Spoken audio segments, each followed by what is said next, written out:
we lost our way. One was ill-conceived nationalization, which stunted this industrial growth. We could have, done what China did.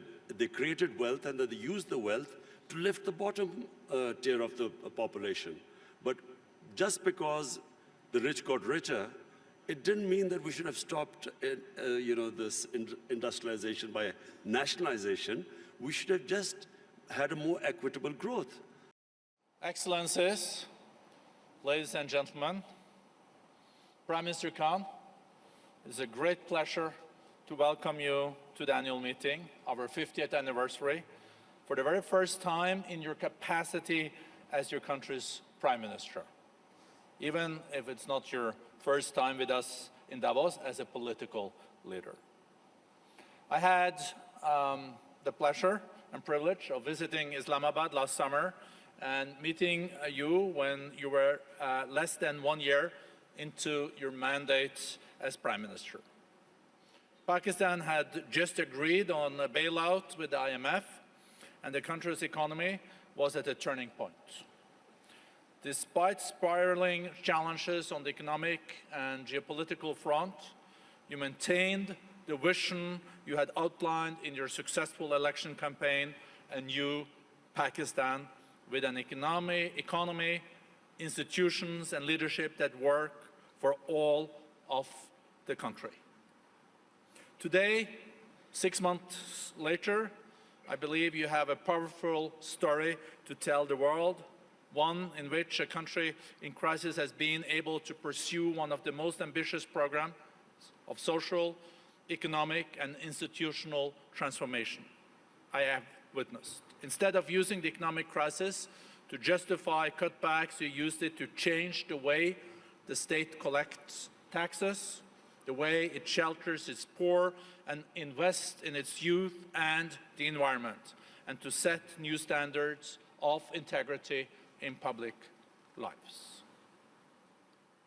Pakistan's ability to emerge from hardship stronger than before is the testament to the remarkable resilience of its peoples. Based on this, it is my great honor, Mr. Prime Minister, to welcome you here to the lectern. Thank you.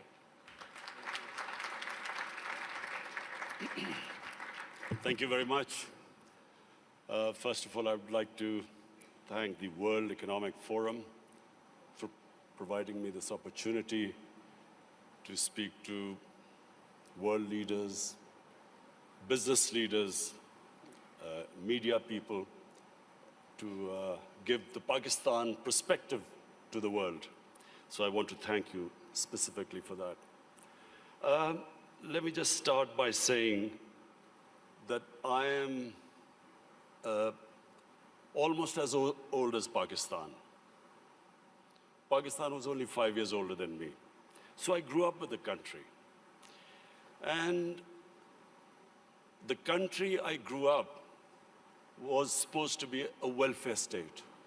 The founding fathers of our country wanted Pakistan to be what was called an Islamic welfare state. And as I grew up, I had no idea what a welfare state was.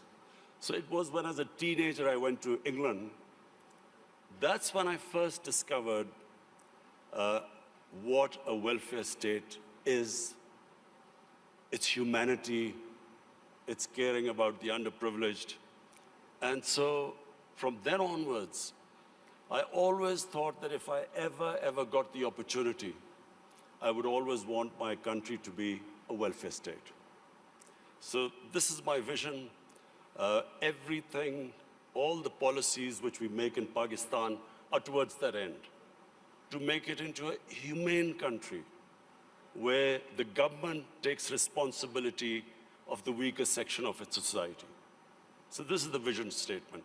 But I'll start with environment, because the theme of this time, the World Economic Forum, is about sustainability. Let me just say, first of all, that the other thing about Pakistan, was this desire to see it as a humane and just society. But the other thing was as a child, I fell in love with the wilderness of Pakistan, the mountains of Pakistan. All our summer holidays were spent in the Himalayas. And so from that time onwards, what I loved about Pakistan was its wilderness, its mountains. And so, as with age, I saw these mountains, this wilderness disappearing. And especially the way we destroyed our forest cover. I always resolved the second thing, that if I ever got the opportunity, I would make sure that we preserve this God-given beauty of our country. And we start a reforestation campaign. So in 2013, my party won an election in one of the provinces, which was the former northwestern western province called Pashtun. And that's when we started one of the most ambitious campaigns to plant 1 billion trees in 4 years. And against all odds, we did it. No one expected it to happen, but we involved the local communities. We first made them understand how important trees were for the future. We made the people understand that Pakistan was very vulnerable to climate change. And we appealed to the people. We involved women in the mountainous areas to grow nurseries. And it became one of the most successful campaigns in our country's history of forestation. So we planted 1 billion trees. So when I became the Prime Minister, I resolved that we would plant 10 billion trees in Pakistan in the next 4 years. And this is now our objective. The experience we learned from the KP province, we are now using that experience to grow these nurseries, involve local communities, especially involve women, because they were very good in planting, developing and planting nurseries. So, why is it important for us to grow trees? For 2 reasons. One, as I mentioned, that Pakistan is vulnerable to global warming. Secondly, in our cities, pollution has become a silent killer.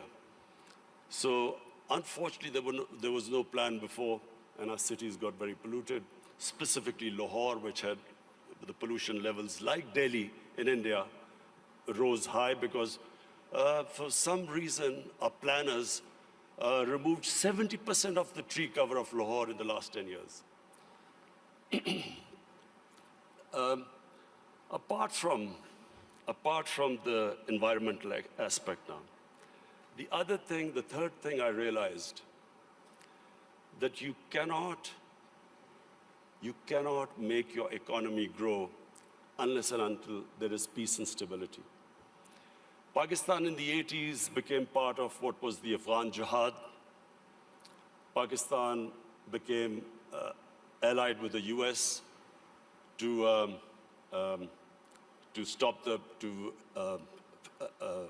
fight for the freedom in Afghanistan from the Soviets. We had militant groups in Pakistan trained to do guerrilla activities in Afghanistan. Once that ended, once the Soviets left, we were left with the militant groups, and Pakistan suffered the consequences. First time ever we had militant groups in Pakistan. We had sectarian groups. We had this called the Kalashnikov culture. We had drugs coming into the country. And that was a watershed in Pakistan. Things started going wrong and as I repeat, for economy, you need stability. You need peace and order. So if you have armed militias in your country, that became one of the impediments on economic growth. Come 9/11, we again joined the US in its war on terror. This time, the same militant groups that were created, Pakistan was required to disarm them. So again, we went through this process. 70,000 Pakistanis died in it. And of course, what was hit was economic growth. And then the image of Pakistan, a dangerous place in the world. So when I assumed power, my government decided that from now onwards, Pakistan will only partner another country in peace. We would not become part of any other conflict. We would not join any country in its conflict. And since then, we have played our part. We have tried to ease tensions between Saudi Arabia and Iran. I also tried to, between the United States and Iran, we tried to do our part, play our part in easing tensions. In Afghanistan, in the peace process now, Pakistan is partnering with the United States to get the Taliban to talk to the Afghanistan government. It is the nearest we are to some sort of a peaceful solution in Afghanistan. The third issue, economics. When my government came into power, as you mentioned, we inherited the worst economic crisis in our history. The biggest current account deficit, the biggest fiscal deficit, where almost reserves which would have lasted about a month. Since then, I must pay tribute to my economic team. And of course, we took very tough decisions. I have been in public eye for 40 years, but the sort of public attitude I have to face in the last 1 year, I've never faced in my life because of all these tough economic decisions we've taken. People are hurting. Naturally, when you do stabilization, you squeeze the economy, people hurt. But we have gone through this very tough period. And mercifully, our economy stabilized. The rupee that was falling, it's now, in fact, in the last few months, it's gained a bit. Our stock market has gone up. Investment in Pakistan year to year has gone up by 200%. So things are we are in the right direction, although I have to say we still have a lot of hard work to do. This year now, we are looking towards economic growth. The idea is now so that we provide employment, bring in investment in Pakistan, create the conditions. And I'm happy to say that in 1 year, according to the World Bank, that index of ease of doing business, Pakistan went up 28 points in the ease of doing business. We were in the top 10 countries which made the biggest improvement. What are the advantages of Pakistan? Number one is our population. We are 210 million people. 60% of Pakistanis are below the age of 30. This is the real strength of Pakistan. Unfortunately, we have neglected this young population because we did not concentrate on skill development, equipping them to employ themselves, become entrepreneurs, provide young people to the industry. But now we have started a program of skill development. We have partnered World Economic Forum in this, this program of Skill Gap, and we have laid a huge amount of money for startups, young people, encouraging them to start their own businesses. This is the first time we've done apprenticeship. We are encouraging industries now to employ young people. So this is really a big source. This is a big resource which will, we hope, one day lift Pakistan. The other advantages Pakistan have, number one, is our mineral wealth. Sadly, untapped. Pakistan is sitting on one of the most precious gold and copper reserves. Unfortunately, we've had a few issues, so these reserves have remained untapped, but we have enough reserves that we can pay off all our foreign debt. We also have one of the largest coal reserves. We have rare earth minerals. We have unexplored gas reserves. So the whole government attention now is to develop these resources. We also have very fertile agricultural land. Unfortunately, the practices which we have done, we have not really explored this potential. Our productivity is one of the lowest. So for that, we have got help from China. China has been in the CPEC, what is this, the Pakistan-China economic corridor. We have in that got China to help us in developing the productivity of agriculture sector. And this is, I think, one area where Pakistan can make strides very quickly, because we do have fertile land. Unfortunately, as I said, our productivity is very low. And finally, my vision of Pakistan stems from its strategic location. Pakistan is strategically placed, probably one of the most fortunate positions in the world. On the one side is China, one of the fastest growing markets, and of course, closely allied to Pakistan. Then we have energy reserves in Central Asia. And the moment there's peace in Afghanistan, we then have access to all the markets in Central Asia. Then we have Iran, and hopefully, if things settle down, Iran also, the more we trade with Iran, both countries will benefit. The biggest neighbor, second biggest neighbor is India. Unfortunately and sadly, the situation between India and Pakistan is not what it should have been. There are various reasons, and I won't go into it right now. This is not the right forum. But the moment Pakistan and Indian relationship becomes normal, trade starts between the two countries, then one can imagine the location, the strategic location of Pakistan with China on one side, India on one side, and then countries with excess energy on the western side. I am someone who believes that in Pakistan, the moment we get our governance right, that is the real issue. Sadly, our governance, in the past 30 years, the way our governance deteriorated, that was one of the biggest reasons that we have not been able to fulfill our potential as a country. The country has tremendous resources, young population, strategic located.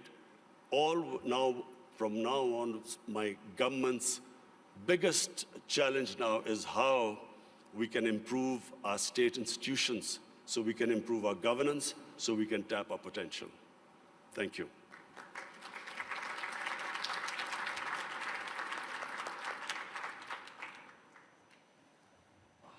Thank you very much, Mr. Prime Minister. Thank you for sharing results and vision for your country. Also very impressive, without any manuscripts, so eloquent, laying out your visions. Last year, foreign direct investments to Pakistan increased with 70%. I guess this is also related to the fact that you alluded to in your speech that the security situation is much better. I think also the energy supply is much more predictable. So what is your interpretation of this increase in FDIs? Do you want more FDIs? And are you pretty sure that you're going to be able to keep the security situation at this level and also further develop and improve when it comes to predictability on the energy side? Well, you know, in 2019 was the safest year in Pakistan since 9/11. And when Pakistan participated in the US war on terror, the security situation deteriorated. And for a time, you know, there were bomb blasts going on, and there was no question of foreign investment coming in. There were foreign advisories from various countries. So we had a real dip in foreign, as understandable if you have a security situation that bad. So 2019 was the most, the safest year after 9/11. And that was reflected in our tourism. And between 2018 and 19, our tourism doubled in 1 year. And really, this is the great potential of Pakistan in tourism, which is untapped completely. Because Pakistan has historical tourism. It has that 5,000-year-old Indus Valley civilization, the Mohenjo-daro civilization, which is one of the oldest. Then it has religious tourism. It has some of the most sacred sites for Hinduism, Sikhism, Sufism, and then Buddhism. There's some, the center of Buddhist civilization was the Gandhara, which is north of Pakistan. So we have religious tourism. And then the mountain tourism in Pakistan, almost half the peaks, over 24,000 feet, are in Pakistan. So it is untouched as yet, and our concentration for providing jobs to people and improving the growth rate is now on tourism. In fact, without us doing anything, tourism has doubled, and people are finding it difficult to have hotels or places to stay. So we are now inviting tourism investment in tourist resorts. So maybe I'm at least one of the few Norwegians that have visited up in the Swat Valley. It's beautiful, and you also have beautiful other places. I think Swat Valley used to be the honeymoon place even in Pakistan. Is it now also, you see tourism also in these areas where the Pakistani Talibanis used to run, and you're not concerned that Pakistani Talibans can come back, and you're pretty sure that this is on safe footing? You see, in Pakistan now, virtually there's no terrorism in Pakistan, and I have to pay tribute to our security forces. They did such a brilliant job, and it was for a while, we went through a really difficult period, but thanks to them, there is hardly any terrorism. I mean, you have the odd problem, but that you have anywhere in the world. Problem now is we need peace in Afghanistan and stability. Whatever terrorism now comes into Pakistan every now and then is from Afghanistan. And that's why this peace process in Afghanistan is very important. The quicker Afghanistan settles this peace and stability, it's not just only good for Pakistan from the terrorism point of view, but also the connectivity to Central Asia, and which will benefit both Afghanistan and Pakistan. Are you, Mr. Prime Minister, optimistic that there can be a deal between Taliban and the government in Kabul? Americans are very much involved in this. You're also contributing.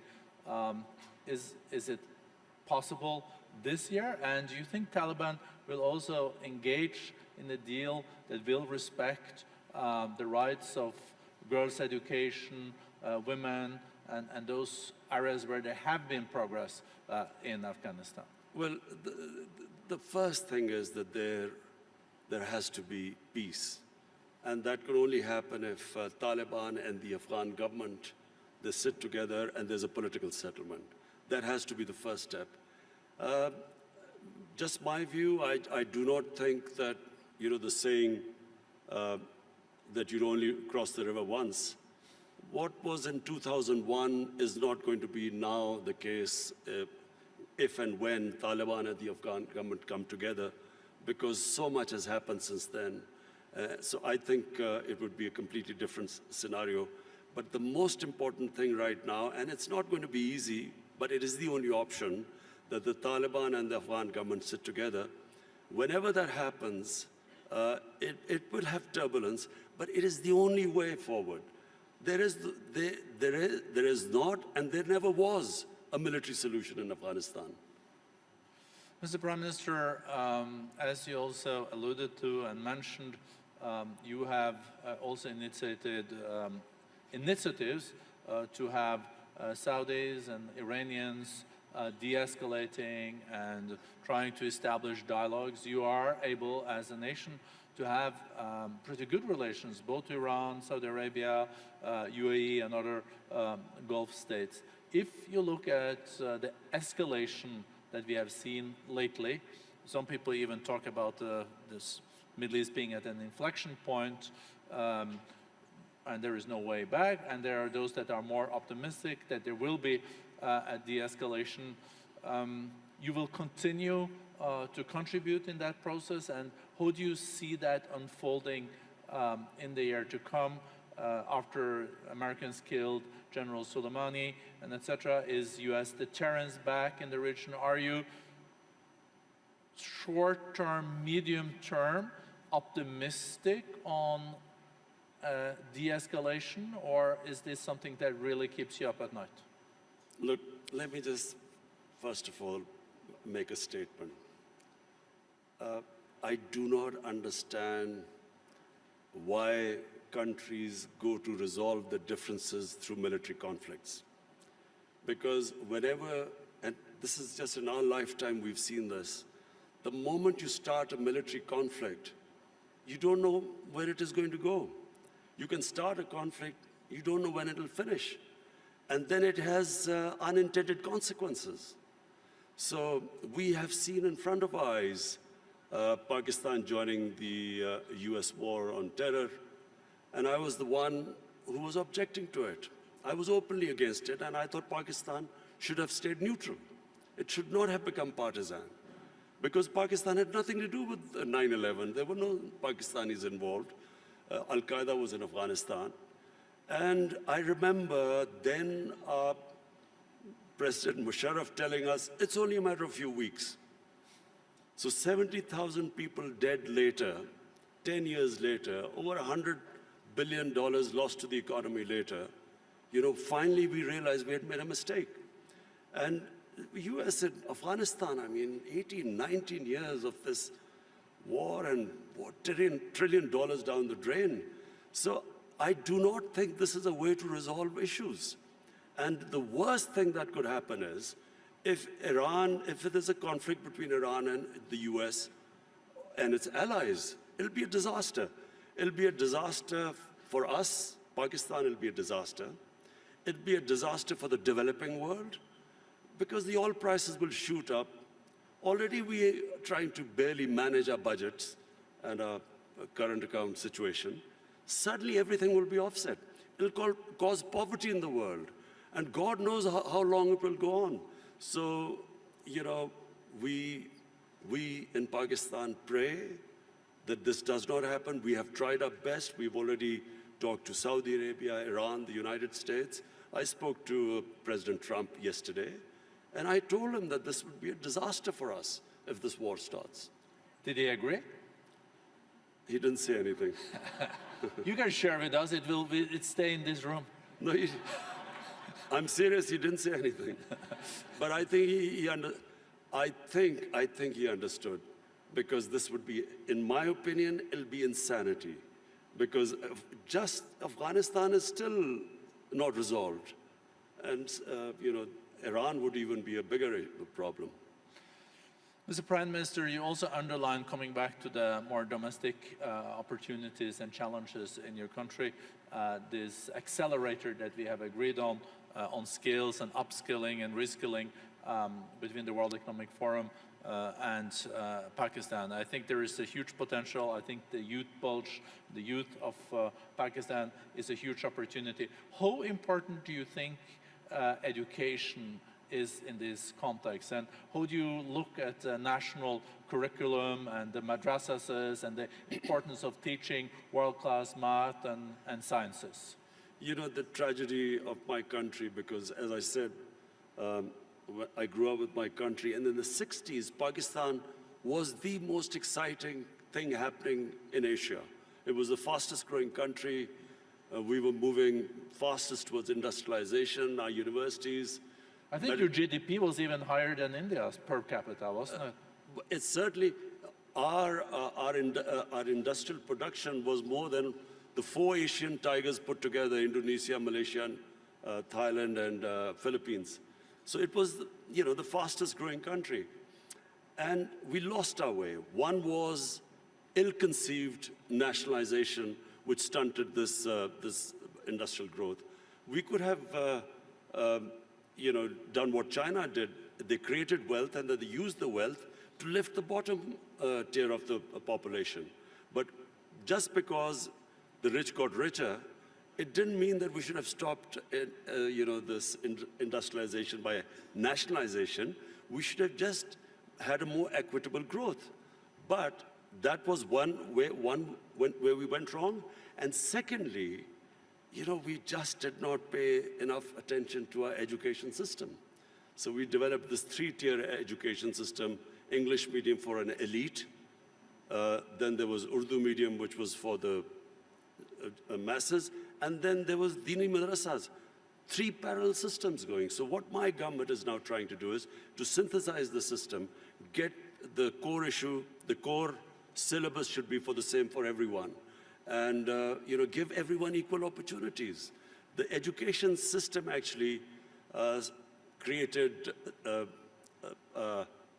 differences, economic differences between people, because people could not go on to the higher class because they were not equipped by the education system.